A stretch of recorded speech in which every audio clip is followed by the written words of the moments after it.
رحمۃ اللہ وبرکاتہ۔ بھائی اردو سمجھتے ہو؟ درود شریف پڑھ۔ اللہم صل علی محمد وعلی آل محمد کما صلیت علی ابراہیم وعلی آل ابراہیم انک حمید مجید۔ الحمد لله نحمده ونستعينه ونستغفره ونؤمن به ونتوكل عليه ونعوذ بالله من شرور أنفسنا ومن سيئات أعمالنا من يهده الله فلا مضل له ومن يضلله فلا هادي له ونشهد أن لا إله إلا الله وحده لا شريك له ونشهد أن سيدنا ونبينا وشفيعنا وسندنا ومولانا محمدا عبده ورسوله صلى الله تعالى عليه وعلى آله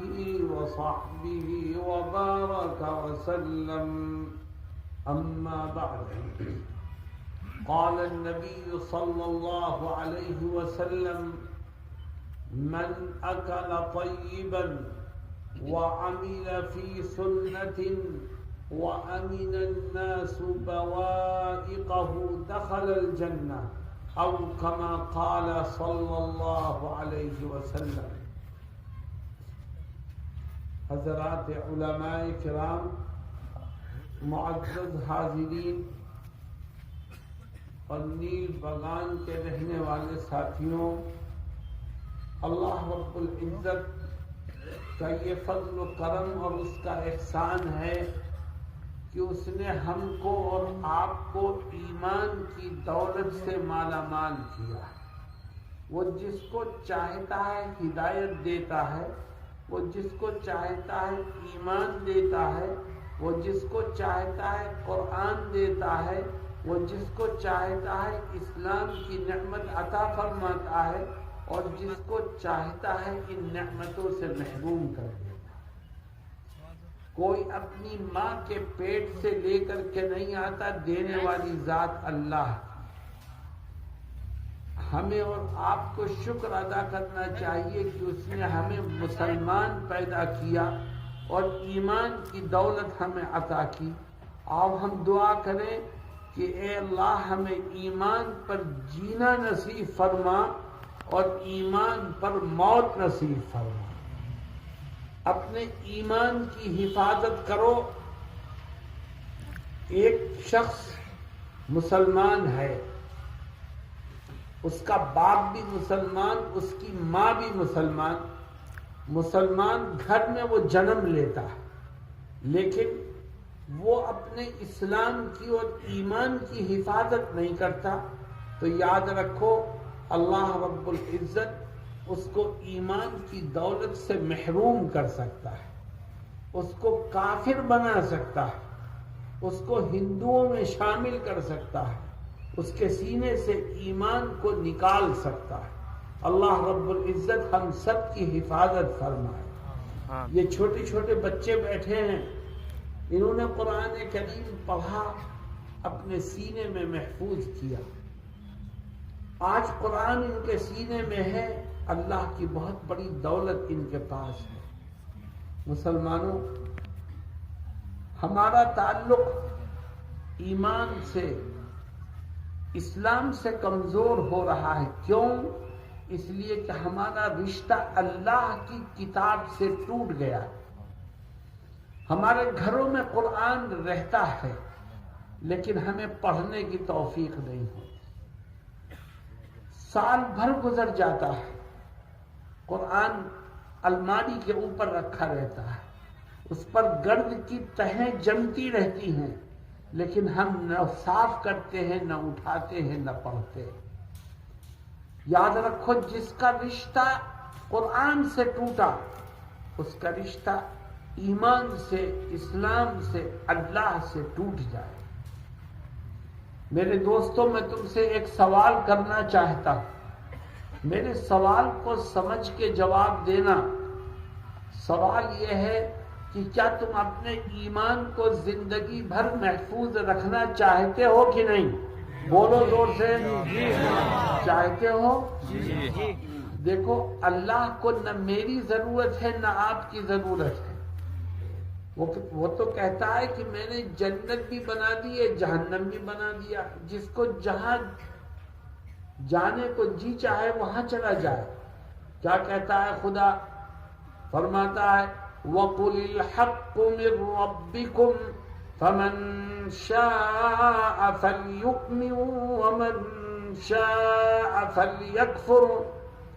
اللہ کہتا ہے میں نے حق اور سچی بات تمہارے سامنے رکھ دی ہے، اور تم چاہو ایمان قبول کرو، چاہے کفر و شرک میں پڑے رہو، مجھے تمہاری کوئی پرواہ نہیں۔ لیکن میرے دوستو، اگر ہم اپنے آپ کو کامیاب بنانا چاہتے ہیں، اپنے آپ کو جہنم سے بچانا چاہتے ہیں، اور دنیا کی مصیبتوں سے اللہ کی حفاظت میں جانا چاہتے ہیں، تو ہمیں کچھ کرنا پڑے گا۔ آج ہم یہ سمجھتے ہیں کہ فلاں گورنمنٹ بن گئی اس لیے ہم پریشان ہیں، ہم یہ سمجھتے ہیں فلاں پارٹی جیت گئی، اقتدار میں وہ آ گئی، اس لیے مسلمان دکھی ہے۔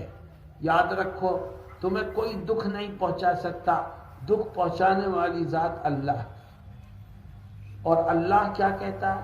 اللہ کہتا ہے تمہارا کوئی مخالف نہیں ہے، تمہارا کوئی دشمن نہیں ہے، تمہیں کوئی پریشان کرنے کی طاقت نہیں رکھتا۔ اے اللہ، یہ مصیبتیں آ رہی ہیں کیسے؟ فرماتا ہے وَمَا أَصَابَكُم مِّن مُّصِيبَةٍ فَبِمَا كَسَبَتْ أَيْدِيكُمْ وَيَعْفُو عَن كَثِيرٍ۔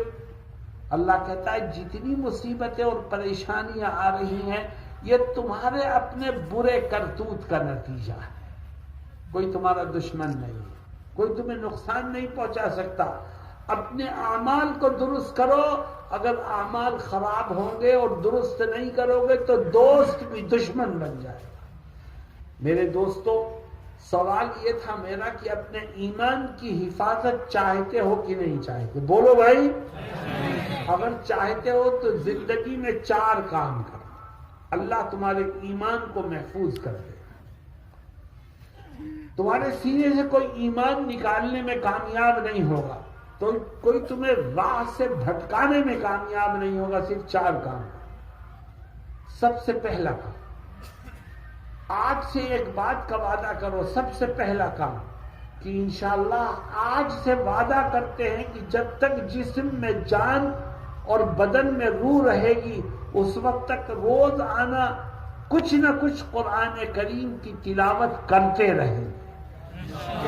صبح کو پڑھو قرآن، شام کو پڑھو، 1 پارہ پڑھ سکتے ہو 1 پارہ پڑھو، آدھا پارہ پڑھو، 2 صفحے پڑھو، لیکن روز قرآن کریم کی تلاوت کرو۔ جو روز قرآن پڑھے گا اس کا کانٹیکٹ اور رشتہ اللہ سے جڑ جائے گا، اور جس کا رشتہ اللہ سے جڑ جائے اسے کوئی نقصان نہیں پہنچا سکتا۔ آج ہمارا حال یہ ہے کہ ہمارے پاس دکان پر جانے کا ٹائم ہے، کاروبار کرنے کا ٹائم ہے، مال خریدنے اور بیچنے کا ٹائم ہے، بچوں کے پاس جا کر ہنسنے بولنے کا ٹائم ہے۔ 24 گھنٹے میں ہمیں ٹائم نہیں ملتا تو قرآن کو پڑھنے کا ٹائم نہیں ملتا۔ جس کا رشتہ قرآن سے ٹوٹا اس کا رشتہ خدا سے ٹوٹا، اور جب رشتہ خدا سے ٹوٹے گا تو بتاؤ حفاظت کون کرے گا؟ ہماری حفاظت کرنے والی ذات تو ہمارا خدا ہے۔ ہمیں کوئی بچا نہیں سکتا، ہمیں کوئی شفا نہیں دے سکتا، ہمیں کوئی کامیابی دلا نہیں سکتا، کوئی ہماری جان مال عزت آبرو کی حفاظت ہمارے خدا کے سوا کوئی نہیں کر سکتا۔ تو آج سے طے کرو کہ روزانہ قرآن پڑھیں گے انشاءاللہ۔ اس مجمع میں بہت سے بڑی عمر کے لوگ اور کچھ چھوٹی عمر کے لوگ ایسے بھی ہوں گے جنہیں آج تک قرآن پڑھنا ہی نہیں آتا. میں ایک صاحب کے ہاں گیا، ان کی عمر تھی 60-65 سال. وہ مجھ سے کہنے لگے کہ میرے لیے دعا کرو، کاروبار چل نہیں رہا ہے. میں نے ان سے کہا کہ قرآن کریم کی 29ویں پارے میں ایک سورت ہے سورہ مزمل، آپ صبح شام پڑھیے اور پڑھ کے دعا کیجیے اللہ اس سورت کی برکت سے کاروبار چلا دے. بوڑھا آدمی چپ بیٹھا ہے. جب میں نے یہ کہا کہ سورہ مزمل پڑھو، پھر میں ان کے گھر سے نکلا، گاڑی میں بیٹھنے لگا تو وہ پھر آئے میرے پاس کہ میرے کاروبار کے لیے دعا کرنا. میں نے کہا جو سورت میں نے پڑھنے کو کہی ہے آج سے ہی پڑھنا شروع کر دو، اللہ برکت دے گا. تو میرے کان میں منہ لگا کے کہتا ہے کہ مولانا صاحب میں قرآن کریم پڑھا ہوا نہیں. مجھے تکلیف ہوئی کہ 60-65 سال کی عمر آ گئی اس آدمی کی، اسے اپنے کاروبار کی تو فکر ہے پر قرآن کو پڑھنے کی کوئی فکر نہیں. مسلمانوں، اپنے گریبان میں جھانکو، اپنی کمیوں کو دیکھو. آج سے طے کرو کہ ہم روزانہ قرآن پڑھیں گے انشاءاللہ. جو پڑھنا نہیں جانتے وہ طے کریں کہ ہم اپنے مسجد کے امام صاحب سے پڑھنا سیکھیں گے انشاءاللہ. اللہ تعالی ہم سب کی مدد فرمائے. دوسرا کام، اگر اپنے ایمان کی حفاظت چاہتے ہو تو پہلا کام یہ کرو کہ قرآن کو پڑھو تاکہ تمہارا رشتہ اللہ کی کتاب سے مضبوط ہو. اور دوسرا کام کیا ہے؟ دوسرا کام یہ ہے کہ آج سے یہ طے کرو کہ زندگی کے آخری سانس تک جو لقمہ میرے پیٹ میں جائے گا وہ حلال کا ہوگا. اگر آپ کا کھانا حلال ہے، آپ کا پینا حلال ہے، آپ کی آمدنی حلال ہے، آپ کا کاروبار حلال ہے، تو اللہ تعالیٰ رزق حلال کی برکت سے آپ کے ایمان کی حفاظت فرمائے، آپ کی جان مال عزت و آبرو کی حفاظت فرمائے. اور اگر خدا نہ خواستہ ہمارا کھانا پینا حرام ہے، کاروبار حرام ہے، آمدنی ناجائز ہے، تو یاد رکھو جس جسم کے اندر حرام خون دوڑ رہا ہو اس کے لیے جہنم کی آگ کے سوا کہیں اور ٹھکانہ نہیں ہے. آج حجئی کے لوگ ہیں، نیل بغان کے لوگ ہیں، آسام کے لوگ ہیں، کاروبار کر رہے ہیں. کرو، کاروبار کرنے سے کوئی نہیں روکتا، مگر حلال طریقے سے کرو، حرام سے بچو. کاروبار کرتے ہوئے دھوکہ دینے سے بچو، مال کو کم تولنے سے بچو، سود لینے اور دینے سے بچو. رزق حلال کھاؤ اور کماؤ، اللہ اس کی برکت سے جان مال عزت آبرو ہر چیز کی حفاظت کرے. کیوں بھائی؟ اس پر عمل کریں گے انشاءاللہ. افسوس کی بات یہ ہے کہ بہت سے مسلمان آج ایسے ہیں جو جن کے چہروں پر داڑھیاں بھی ہیں، سر پر ٹوپی بھی ہے، اور وہ 10 5 حج بھی کر چکا ہے، لیکن وہ سود لیتا ہے اور سود دیتا ہے، سود سے بچنے کی کوشش نہیں کرتا. میرے دوستوں اور ساتھیوں، یہ سود حرام ہے، اور اللہ رب العزت قرآن کریم میں فرماتا ہے کہ جو سودی کاروبار کر کے دنیا سے جائے گا، سود کھا کر کے دے کر کے جائے گا، جب کل میدان محشر میں پہنچے گا تو خدا اس کو اس کے قبر سے اٹھائے گا. کس حال میں وہ قبر سے اٹھے گا؟ اس حال میں کہ دیکھنے والے یہ سمجھیں گے کہ اس کو جن چمٹ گیا ہے، اس کے اوپر جن سوار ہو گیا.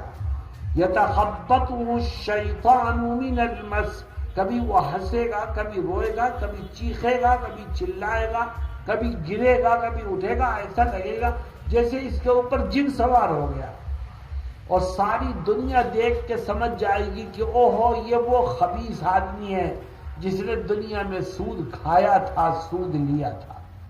میرے دوستو، اللہ سے توبہ کرو، اللہ ہماری حفاظت فرمائے. تھوڑا کماؤ یا زیادہ کماؤ، حلال کا کماؤ، اللہ اس حلال میں برکت عطا فرمائے گا. اور یاد رکھو، جب یہ حلال مال تمہارے گھر میں جائے گا تو اللہ تمہارے گھر سے بیماریوں کو دور کر دے گا، تمہاری جان کی حفاظت کرے گا، مال کی حفاظت کرے گا، ایمان اور دین کی حفاظت کرے گا. اور جب حرام مال گھر میں آئے گا تو گھر کا چین و سکون باہر چلا جائے. اللہ رب العزت ہم سب کو رزق حلال عطا فرمائے. اور ایک بات اور یاد رکھو، باپ مرا اور اولاد نے جائیداد کو بانٹ لیا، بیٹوں نے جائیداد تقسیم کر لی باپ کے مرنے کے بعد، اور بہنوں کو ان کے حق سے محروم کر دیا، تو خدا کی پکڑ سے ایسے بھائیوں کو کوئی بچا نہیں سکے. جس طرح باپ کی جائیداد میں بیٹوں کا حق ہے، اسی طرح باپ کی جائیداد میں بیٹیوں کا بھی حق ہے. ہاں یہ صحیح ہے کہ بیٹے کا حق دگنا ہے اور بیٹی کا حق اس سے آدھا ہے، مگر جو بہن کا حق مارے گا وہ اپنی کمائی کو حرام کرے گا اور وہ خدا کی پکڑ سے نہیں بچ سکے گا. اس لیے جس کا جو حق بنتا ہے ایمانداری سے اس کو دے دو، اور حرام آمدنی سے اپنی کمائی کو بچاؤ. اللہ رب العزت تمہاری جان، مال، عزت و آبرو کے ساتھ ساتھ تمہارے ایمان کی بھی حفاظت کرے گا. کیوں بھائی اس پر عمل کرو گے انشاءاللہ؟ میں نے کہا تھا 4 کام کر لو، 2 کام آ گئے 4 میں سے. پہلا کام کیا تھا؟ قرآن کریم کی تلاوت کرو. دوسرا کام کیا تھا؟ جو کھاؤ جو کماؤ وہ حلال کا ہونا چاہیے. تیسرا کام حدیث شریف میں تیسرا کام بتایا گیا، وَعَمِلَ فِي سُنَّتِ. اگر یہ چاہتے ہو کہ اللہ تمہارے ایمان کی، جان کی، مال کی، عزت کی حفاظت فرمائے، تو ایک تیسرا کام یہ کرو کہ آج سے طے کر لو کہ انشاءاللہ زندگی کے ہر قدم پر محمد صلی اللہ علیہ وسلم کی سنتوں کو زندہ کروں گا، آپ کی سنت پر عمل کروں گا، آپ کی اتباع کروں گا. جو نبی کی سنت پر عمل کرے اس سے نبی خوش ہوتے ہیں، اور جس سے نبی خوش ہوں گے اس سے اللہ خوش ہوگا، اور جس سے اللہ خوش ہوگا اس کے ایمان کی حفاظت کا فیصلہ کر دیا جائے. یہاں کتنے نوجوان بیٹھے ہیں جن کے چہروں پر داڑھیاں نہیں ہیں؟ یاد رکھو، جس نے اپنا چہرہ منڈوایا اور داڑھی صاف کر کے نالیوں میں بہا دی، اس نے نبی کے دشمنوں کے طریقے کو اپنایا، یہودیوں کے طریقے کو، عیسائیوں کے طریقے کو، اللہ کے دشمنوں کے طریقے کو اپنانے والا خدا کی رحمت سے محروم رہے گا اور اللہ کی طرف سے آفتوں میں گھرتا رہے گا. کیونکہ آفتوں سے بچانے والی چیز تو نبی کی سنتوں پر عمل ہے. اللہ ہمیں اور آپ کو مخاطب کرتا ہے اور کیا کہتا ہے کہ دیکھو میں نے اپنے نبی کو کیا بنا کے بھیجا ہے، وَمَا أَرْسَلْنَاكَ إِلَّا رَحْمَةً لِّلْعَالَمِينَ. ہم نے اپنے نبی کو، اللہ فرماتا ہے، سارے جہان کے لیے رحمت بنا کے بھیجا ہے. اگر تم رحمت کے سائے میں پہنچنا چاہتے ہو تو نبی کی سنتوں کو مضبوطی سے اپنانے کی کوشش کرو. شادی بیاہ کا موقع ہو سنت پر عمل کرو، داڑھی رکھنے کا موقع ہو سنت پر عمل کرو، لباس پہننے کا موقع ہو سنت پر عمل کرو. جب سونے کے لیے بستر پر جاؤ تو سنت کے مطابق دعا پڑھ کے سو. جب صبح اٹھو تو سنت کے مطابق اٹھنے کی دعا پڑھو. کھانے کے لیے بیٹھو تو کھانے کی دعا پڑھو، پانی پیو تو پینے کی دعا پڑھو. تو اللہ تمہارے ان تمام کاموں کو عبادت میں تبدیل فرما دے گا. میرے دوستوں اور ساتھیوں، محمد صلی اللہ علیہ وسلم ہمیں اپنی جانوں سے زیادہ عزیز ہے. کیوں بھائی، ہیں کہ نہیں ہیں؟ ہم اپنی جان دے سکتے ہیں، مگر آج سے اعلان کرو ہم اپنی جان دے سکتے ہیں مگر اپنے نبی کی سنت کو نہیں چھوڑ سکتے. جن کے چہروں پر داڑھیاں نہیں ہیں وہ نبی کی سنت سے اپنے چہرے کو سجائیں اور ہر موقع پر آپ کی ایک ایک سنت پر عمل کریں. اللہ رب العزت ہمیں سچی محبت نصیب فرمائے. آخری چیز، اگر آپ یہ چاہتے ہیں کہ آپ کا ایمان محفوظ ہو جائے جان مال عزت و آبرو کی حفاظت رب ذوالجلال کرے تو ایک چوتھا کام بھی کرو. دیکھو سب سے پہلا کام تھا قرآن کی تلاوت روزانہ. دوسرا کام جو کھاؤ کماؤ وہ حلال کا ہونا چاہیے. تیسرا کام کی اٹھتے بیٹھتے چلتے پھرتے نبی کریم علیہ السلام کی سنتوں پر عمل کرو. چوتھا کام وَأَمِنَ النَّاسُ بَوَائِقَهُ. اور یہ بہت ضروری ہے، آج بہت گڑبڑ ہو رہی ہے مسلمانوں میں. چوتھا کام یہ ہے کہ آج سے اس بات کو طے کر لو کہ انشاءاللہ زندگی کے آخری سانس تک کبھی میں اپنی زبان سے اور اپنے ہاتھ سے کسی دوسرے مسلمان کو تکلیف نہیں پہنچاؤں گا، کسی انسان کو تکلیف نہیں پہنچاؤں گا. حدیث شریف میں مسلمان کی شرط نہیں ہے وَأَمِنَ النَّاسُ بَوَائِقَهُ. کسی انسان کو ناحق تکلیف مت پہنچاؤ، چاہے اس کا دین و دھرم کچھ بھی ہو، ہندو ہو، مسلمان ہو، سکھ ہو، عیسائی ہو، یہودی ہو، پارسی ہو، کوئی بھی ہو. کسی انسان کو اپنی زبان سے یا اپنے ہاتھ سے ناحق تکلیف مت پہنچاؤ تو اللہ تمہاری جان مال عزت آبرو اور دین اور ایمان کی حفاظت فرمائے. مسلمانوں، آج جہاں مسلمان آباد ہے، جن علاقوں میں، جن گاؤں میں، جن محلوں میں، وہاں مسلمانوں میں آپسی جھگڑے بھی بہت زیادہ بڑھتے چلے جاتے ہیں اور چھوٹی چھوٹی باتوں پر لڑائی ہوتی ہے. تو نے سائیکل یہاں کیوں کھڑی کر دی؟ تو نے کوڑا یہاں کیوں ڈال دیا؟ تو نے دروازہ بند کیوں نہیں کیا؟ تو نے دروازہ کھولا کیوں؟ اسی پہ جھگڑے ہو رہے ہیں. اور محلوں میں ایک کا ہاتھ دوسرے کے گریبان پر ہے. اللہ کے نبی فرماتے ہیں نہیں، آپس میں جھگڑو مت. اور اللہ کیا کہتا ہے؟ کہتا ہے تم جھگڑو گے تو تمہاری طاقت کمزور ہو جائے گی.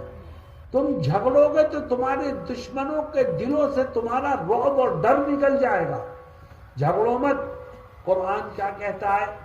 اللہ فرماتا ہے وَلَا تَنَازَعُوا فَتَفْشَلُوا وَتَذْهَبَ رِيحُكُمْ وَاصْبِرُوا إِنَّ اللَّهَ مَعَ الصَّابِرِينَ.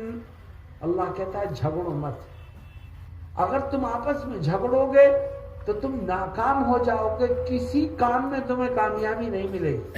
وَتَذْهَبَ رِيحُكُمْ. تمہاری ہوا اکھڑ جائے گی، لوگوں کے دلوں سے تمہارا خوف اور رعب نکل جائے گا. اور اللہ آگے کیا کہتا ہے؟ کہتا ہے وَاصْبِرُوا.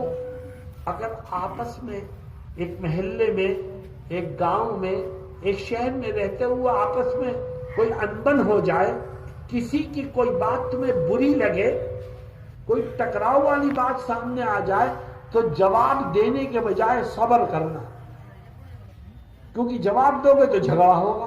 اللہ فرماتا ہے وَاصْبِرُوا. صبر کرو. اور جب تم صبر کرو گے تو تمہیں کیا ملے گا؟ ان اللہ مع الصابرین. جھگڑا کرنے والوں سے جھگڑو مت، صبر کرو، جواب مت دو. اللہ زندگی کے ہر قدم پر تمہارا ساتھ دیتا چلا جائے. میرے دوستوں اور ساتھیوں، آج مسلمانوں کے اختلاف کا نتیجہ اور آپس کی لڑائی کا نتیجہ یہ نکل رہا ہے کہ ہندوستان کی سیاست میں مسلم ووٹوں کی حیثیت ختم ہو گئی ہے. آپس کے جھگڑے کی وجہ سے ہم ایک نہیں ہو پاتے، ہم ایک پلیٹ فارم پہ جمع نہیں ہو پاتے. ہم اپنے وزن کی، اپنے ووٹ کی طاقت کو کھو چکے ہیں اختلاف کی وجہ سے. آج طے کرو کہ انشاءاللہ ہم اپنے اختلافات کو ختم کریں گے اور ایک بن کر کے رہیں گے. جب تم ایک ہو جاؤ گے، اختلافات ختم ہو جائیں گے، جھگڑے اور لڑائی ختم ہو جائے گی تو اللہ تمہاری حفاظت، تمہاری جان مال عزت و آبرو اور دین و ایمان کی حفاظت کرے گا. خدا ہم سب کو کہنے اور سننے سے زیادہ عمل کی توفیق سے مالا مال فرمائے. آپ لوگ جمے بیٹھے ہو، میں بولتا رہوں، آپ سنتے رہو پوری رات، اس سے کچھ حاصل نہیں. کتنی باتیں سنی آپ نے؟ 4 باتیں. طے کرو کہ ہم ان 4 باتوں پر عمل کریں گے تو اللہ رب العزت ہمارے اس مل بیٹھنے کو قبول فرمائے گا اور ہمیں نجات کی دولت سے مالا مال فرمائے گا۔ اللہ اس مدرسے کو بھی ترقی عطا فرمائے، اس کے رکے ہوئے پروگراموں کو پورا فرمائے، پڑھنے اور پڑھانے والوں کی محنتوں کو قبول فرمائے اور ہر طرح کی کامیابی سے مالا مال فرمائے۔ وآخر دعوانا ان الحمد للہ رب العالمین۔